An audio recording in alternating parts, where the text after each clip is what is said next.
Dear fellow citizens, children, teenagers, young men, young women, students, elderly people, men and women, I offer you my greetings. Assalamu alaikum.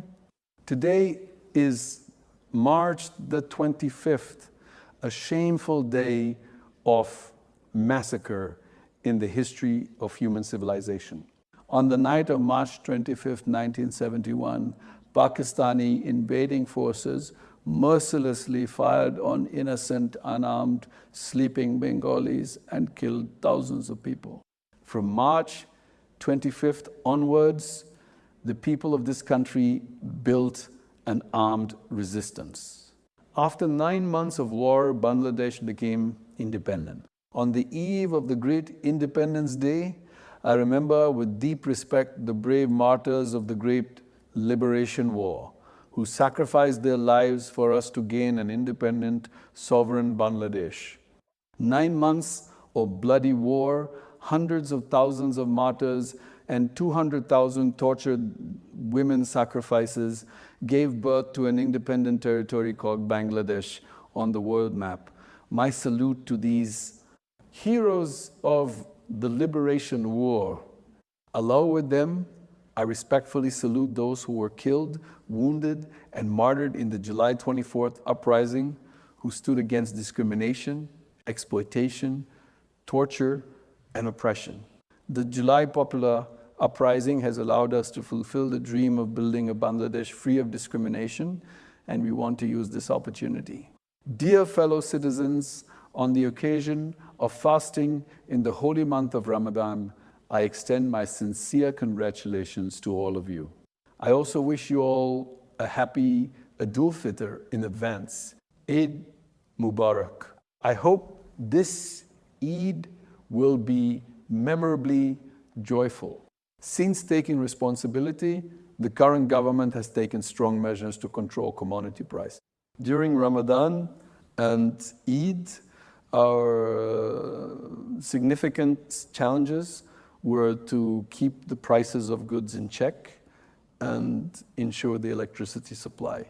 We have made every effort to ensure that prices don't increase during Ramadan and that the electricity supply isn't disrupted. News from all over the country indicates that commodity prices have decreased compared to before, giving people relief. These efforts to control prices will continue. Dear fellow citizens, the terrible plundering established by Sheikh Hasina over the past 16 years is something you have experienced. When they fled in the face of the student public uprising, they left behind a devastated economy. After taking responsibility, the interim government has taken various initiatives to revive the economy. Discipline has returned to the banking sector, and other economic opportunities are beginning to return to a positive trend. The biggest challenge for this government is inflation. In February, inflation reached 9.32%, the lowest in 22 months. I hope it will fall below 8% by June. Our expatriate brothers and sisters have relieved the country's devastated economy.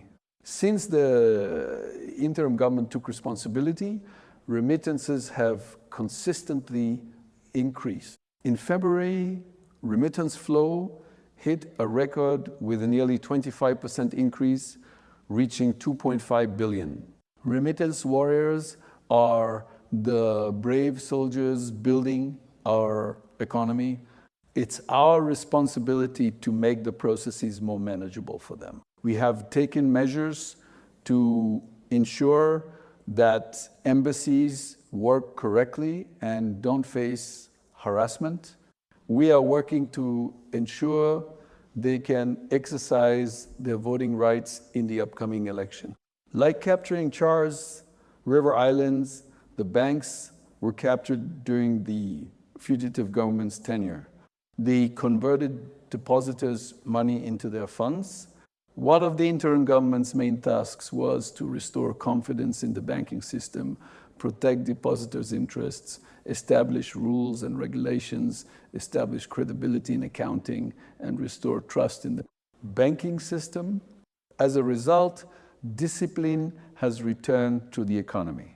This was one of the interim government's most significant achievements. In the plundering festival of the previous government, $234 billion was smuggled out over the past 15 years. We know how it was smuggled. Each method was more innovative than the last. One method that shocked everyone was sending money to children studying abroad.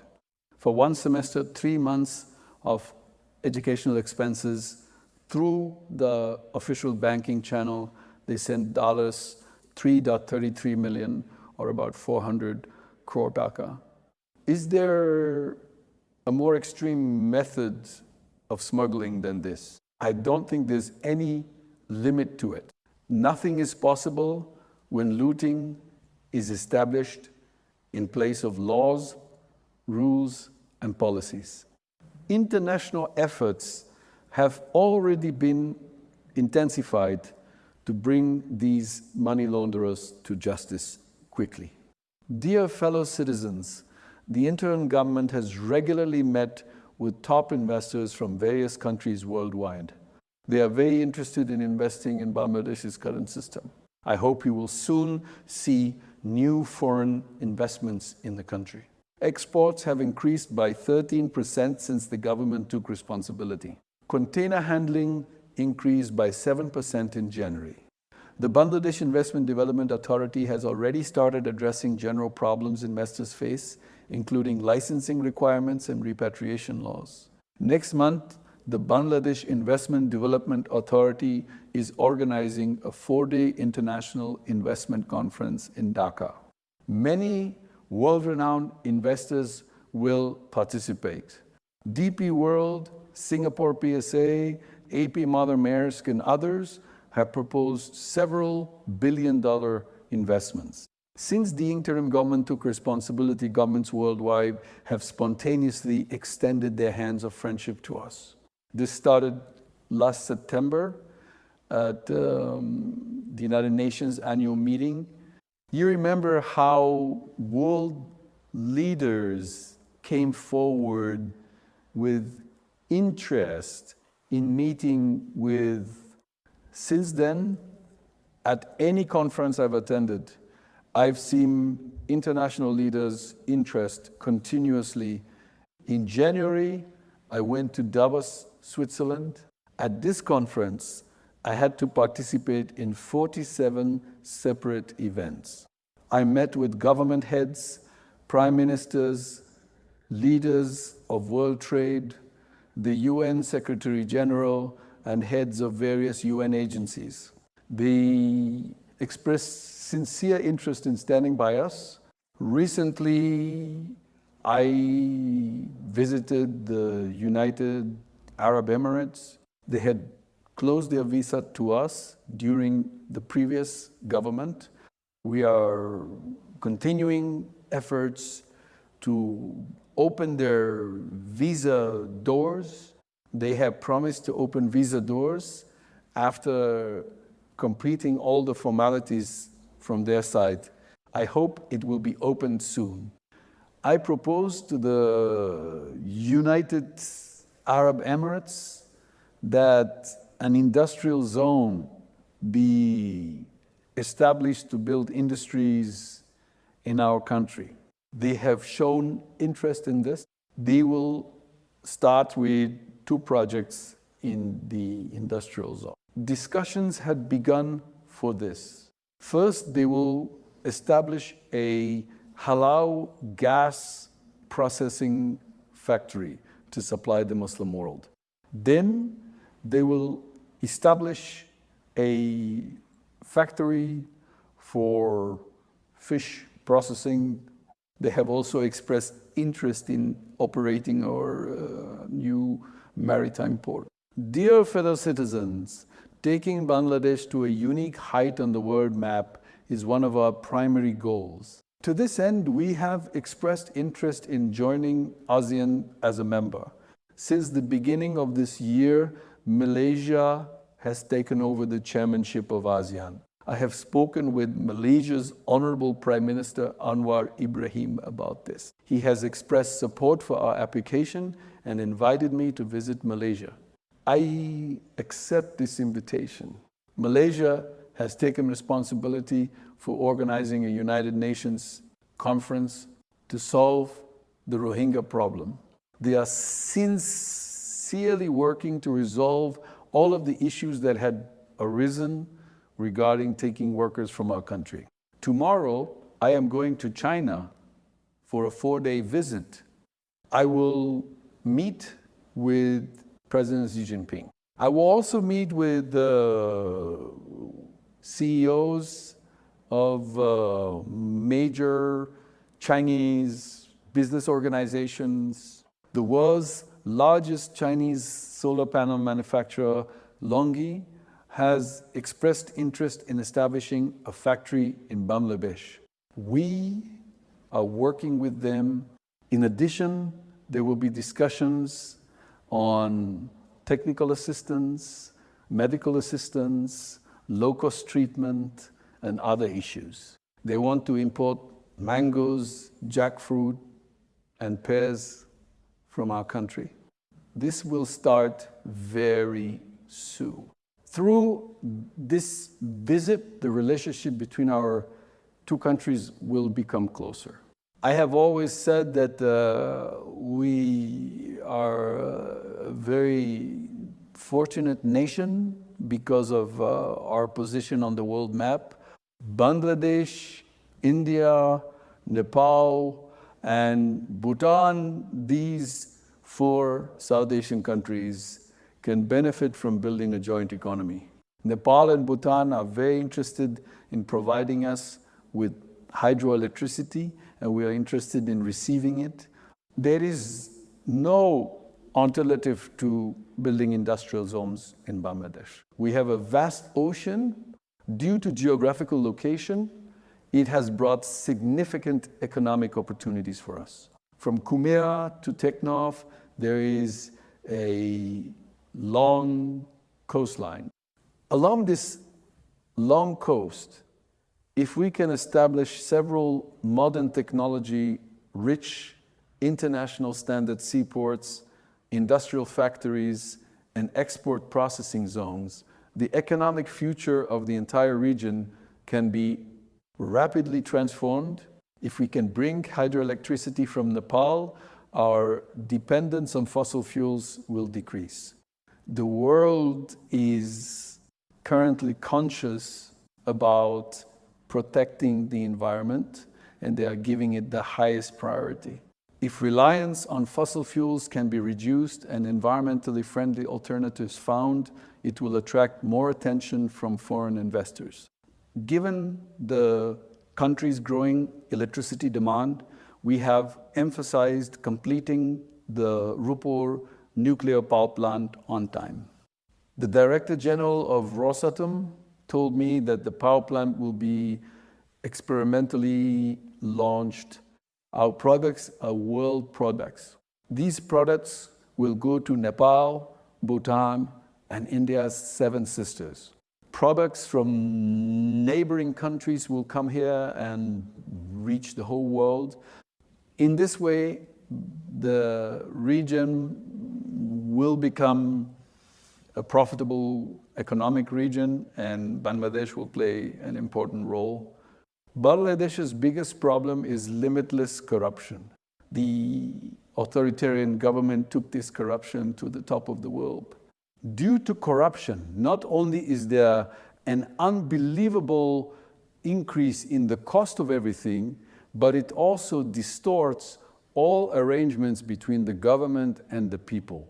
The government's goals, policies, institutional arrangements, and responsibilities of government officials, everything written on paper, become meaningless. The country runs on unwritten arrangements. The government, business people, industrialists, investors, and all citizens of the country have to follow these unwritten rules. Citizens must master the art of surviving by dealing with this invisible. For daily life and success, one has to learn a new language. One has to quickly translate what is being said around and what is written on paper and understand its meaning.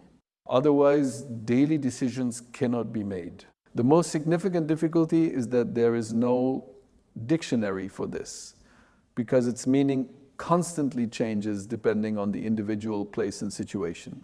The world has understood that we do not carry the identity of honesty as a nation.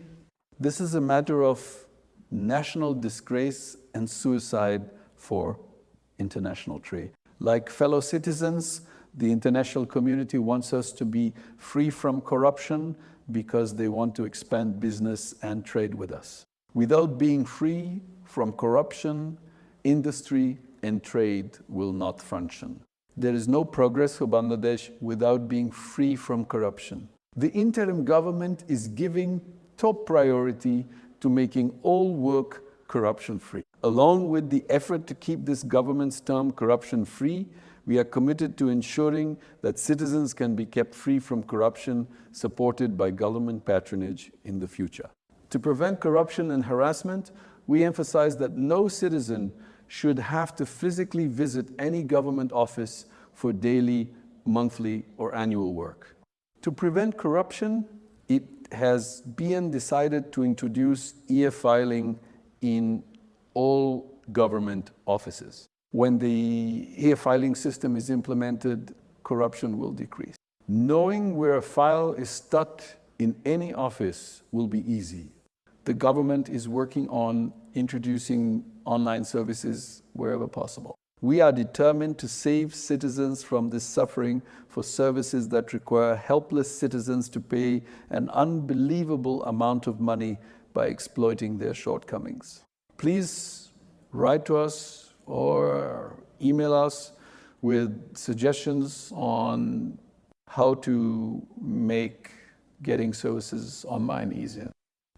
If you or anyone in your family wants to provide this service commercially, you can receive training and give this service from anywhere in the world. During the previous government, false cases were chosen to suppress dissent. We have taken the initiative to withdraw these harassment cases after verification at various levels. Of the politically motivated harassment cases filed during the previous fascist government, 295 cases have been recommended for withdrawal across the country. Other harassment cases are also being withdrawn gradually. Additionally, 413 cases of speech offenses pending under the Cybersecurity Act have been withdrawn. This law will be repealed immediately and replaced with a citizen-friendly cyber protection law. We are also taking legal steps to prevent public suffering. You no longer need to go to the police station to sign when filing a general diary GD. This can be done online. Necessary instructions have been given regarding this. The harassment of expatriate Bangladeshis has been eliminated through amendments to the power of attorney regulation. According to the amended regulations, even without a Bangladeshi passport, a person of Bangladeshi origin can execute a power of attorney from abroad if their passport has a no visa required sticker or a birth certificate or national ID card. After the government's decision and taking necessary measures, the entire process of buying airline tickets has been moved online, resulting in a 50 to 75% decrease in ticket prices. Our expatriate brothers and sisters in the Middle East are especially getting relief from The prices of tickets for other airlines have also decreased. The government has initiated digitizing land services to provide harassment-free and corruption-free services to citizens. The Ministry of Lands has started providing online land tax payments, main transfers, land mutations, cautions or parchas, certified copies, and MASA maps or sketches. This method will end suffering, lack of transparency, and corruption. Currently, this activity has started experimentally throughout the country. These will gradually be made more citizen-friendly and permanent. The goal will be to take these responsibilities from the government progressively and transfer them to service providers, whether individuals or institutions. Village school and college graduates and home-based workers will provide services at home throughout the country, and many will become famous for their achievements. They will provide services to customers across the country from their villages.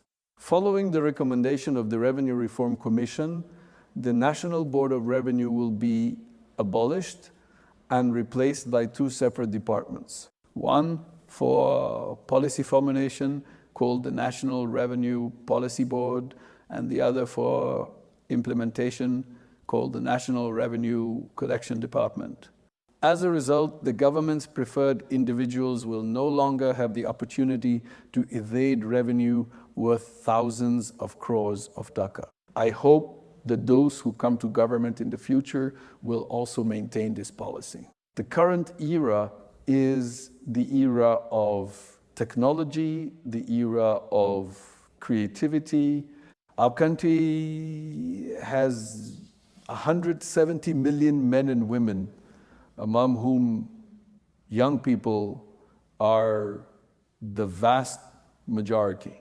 Bangladesh is the 8th largest country in terms of human resources. If these young people get the opportunity to express creativity together, our country will move to the center of the world market at a rapid pace, like a flood current. Our government's primary goal is to remove obstacles from this vast young group's path. Technology has created opportunities for us. We have quickly engaged ourselves in embracing these opportunities. We use technology to ensure the government delivers its services to citizens instantaneously at the touch of a finger. We want to provide that service through technology, not through government offices. We have already abolished the police verification rule for obtaining a passport. As a result, citizens now get passport services more easily than before. After abolishing the rule for obtaining police reports, 70,000 new passports, which had been stuck for a long time waiting for police reports, have been quickly delivered to applicants. We have abolished the old system and started issuing electronic passports to make passport acquisition easier. This makes it possible to issue passports rapidly. E-passports can be delivered to homes within the country. In the future, everyone will receive passports at home. We are trying to ensure this. It fills my heart joyfully to see passport issuing officials coming forward enthusiastically to bring these changes quickly. Dear fellow citizens, Hajj is one of Muslims' most profound spiritual journeys. They wait their whole lives to perform Hajj. Bangladeshi pilgrims face various challenges in performing the sacred Hajj: language barriers, health risks, excessive crowds, administrative complexities, and logistical problems, among other difficulties. To make the Hajj experience smoother and safer, The interim government has created a mobile app to assist respected pilgrims before, during, and after their journey. This app will provide real-time guidance and assistance in the Bengali language. It will ensure financial transactions in local currency through government-supported unique debit cards. Luggage tracking will be used to prevent luggage loss. Through mobile phones, pilgrims can learn about daily tasks and travel. It will remind them of the prayers to be recited each day. It will describe the history of the sacred places they will visit with pictures. If pilgrims have questions, they can call the call center for answers. If they feel unwell, they will be collected with a doctor.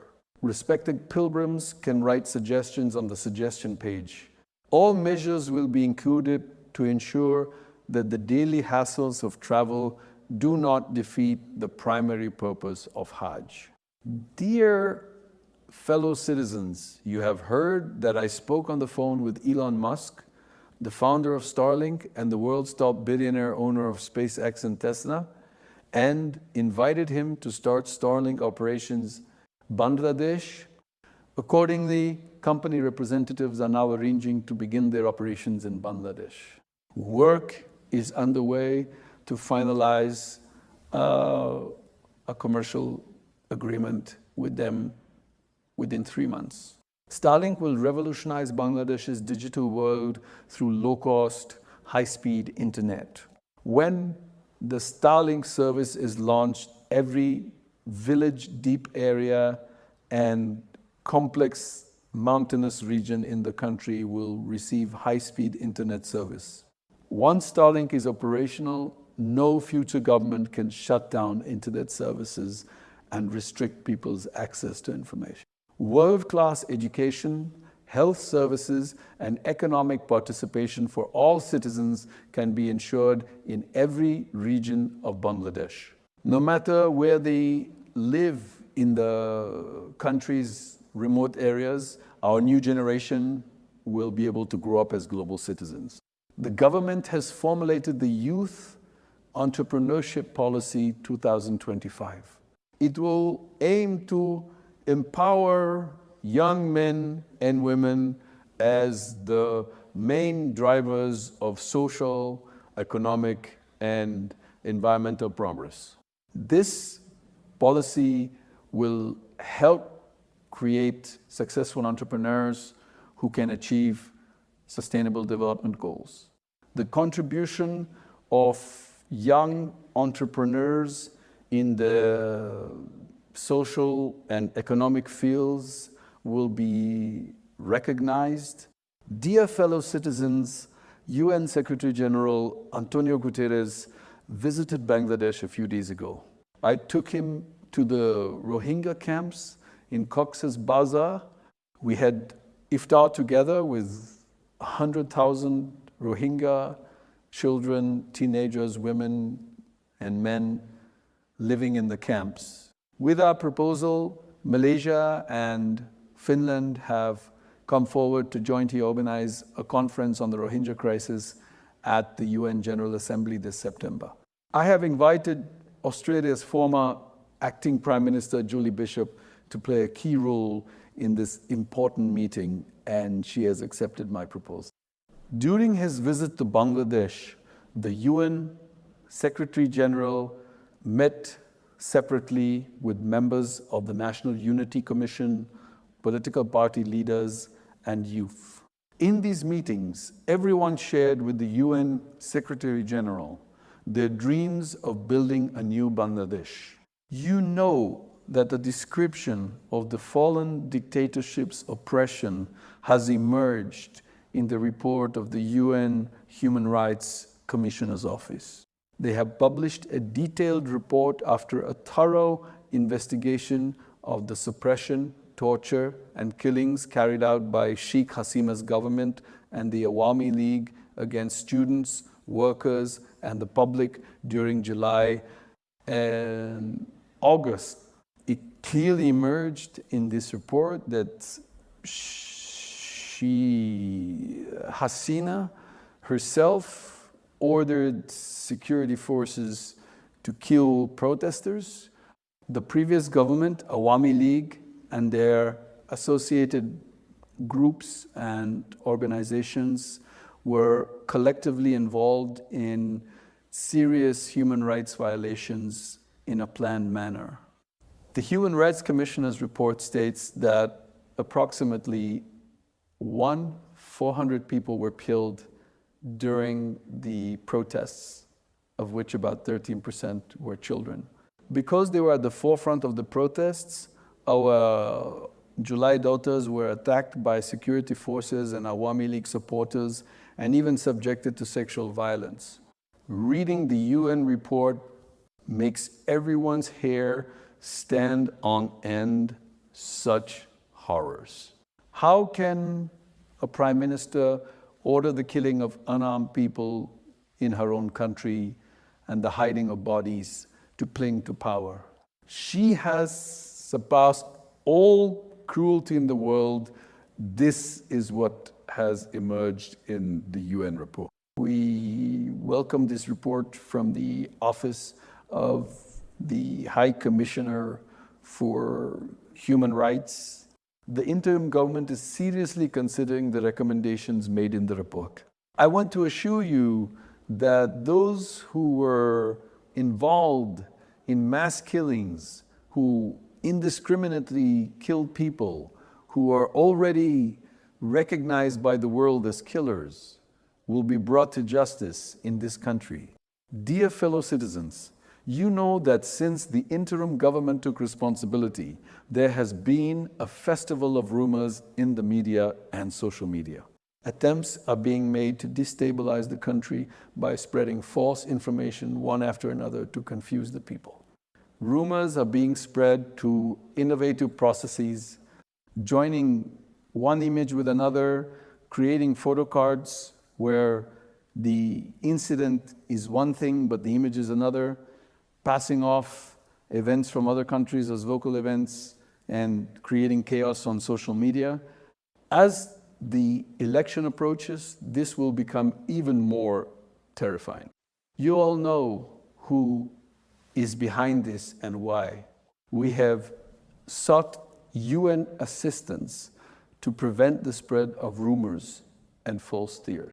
The UN Secretary General has assured us of cooperation in combating this. I want to remind citizens that the first phase of the July uprising has been successfully completed. With the completion of the first phase, the second phase of the uprising has begun. Always remember that we are in a state of war. Rumors are the biggest weapon of the defeated forces against the July uprising. When you see rumors, look for their source. Do not neglect rumors. Many experienced war strategists are working day and night behind these rumors. Unlimited funds are involved.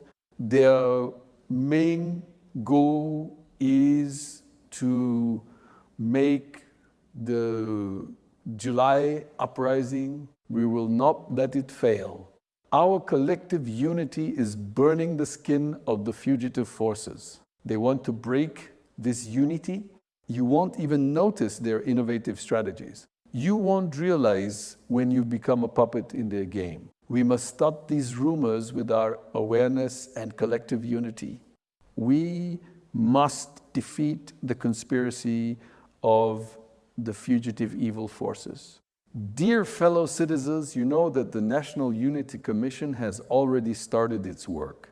Letters have been sent to 38 political parties with 6 reform commissions, 166 recommendations, and complete reports. Meetings with political parties have already begun. The country's political parties have responded very positively to the reform work, expressing their opinions. They are informing us which political parties agree with which reform proposals and where they disagree. It is a very happy matter for our nation that every political party is giving opinions in favor of reforms. The work of taking opinions from all political parties through the Unity Commission is currently ongoing. The Commission's goal is to identify the issues on which political parties agree and prepare a list. The signatures of all parties who agree with this will be on it. This list will be the July Charter or July document. Our responsibility is to transparently present the entire process to the nation and organize elections after the process is complete. Regarding elections, I have said before, and I am saying again, elections will be held between December this year and June next year. We want the upcoming election to be the most free, fair, and acceptable election in the history of Bangladesh. For this, the Election Commission has started all kinds of preparations. I hope political parties will start preparing for the election with great enthusiasm and excitement. Dear citizens, the women of our country have been moving forward little by little over many years through long movements, overcoming many obstacles. Even 54 years after independence, women in this country are victims of economic, political, and social discrimination. Among all the movements and struggles in Bangladesh's history so far, women's participation was highest in the July mass uprising. Women played a courageous role in the mass uprising, pushing away the old and pledging to establish the foundation of the new. They have spoken about extensive reforms and strengthening women's roles. I believe the July mass uprising has changed Bangladesh's context. We want women's position to change positively after July. We want to think anew about Bangladesh, and in this new thinking, we want women's position to receive the highest priority. All family members, neighborhoods, religious institutions, schools, from your respective positions, ensure that no discrimination is created between boys and girls. Let's all ensure a healthy environment for children in the new Bangladesh. Women who participated in the July mass uprising are firmly committed to establishing their rights. Identifying the existing discriminations in the country, we must all work together to prevent violence against women and eliminate discrimination. There's a need to build a social movement against those who hold hateful speech against women and tendencies to keep women subordinated. Modern technology has given us the superpower to break down all kinds of barriers. No matter how strong or high the barrier, we must begin to use technology to overcome all distances. The police have launched a hotline number for women's protection. The government is launching short codes. 100% female employees are being recruited as call takers so people can speak freely. The Prevention of Women and Child Repression Act has been amended. The time for investigation and trial of these cases has been reduced. Obstacles to delayed justice are being removed. Work is underway to establish DNA labs in Chittagong and Rajshahi alongside Dhaka. Many new judges are being appointed very quickly through the Special Judicial Service Commission. Provisions have been made to establish special tribunals so that victim children can get quick justice. Like everyone in the country, I am extremely happy that the women's football team has become the South Asian champ. In the Youth Festival 2025, organized across the country too, 74 million girls from different regions participated in nearly 000 sports, cultural activities. The festival had universal participation from disadvantaged areas, advantaged areas, marginalized communities, and 21 ethnic groups, including young men and women. One of the main objectives of this festival was to build unity among youth, promote principles of cooperation, and develop them as entrepreneurs so they can become self-reliant and assets to the country. We have announced that we will celebrate this youth festival throughout the year. I request everyone from villages, upazilas, cities, ports, all areas, young and old, and all institutions, schools, colleges, madrasas, government and non-government institutions to come forward with this. Various creative programs. I urge everyone to specially encourage girls to participate in this festival in every area.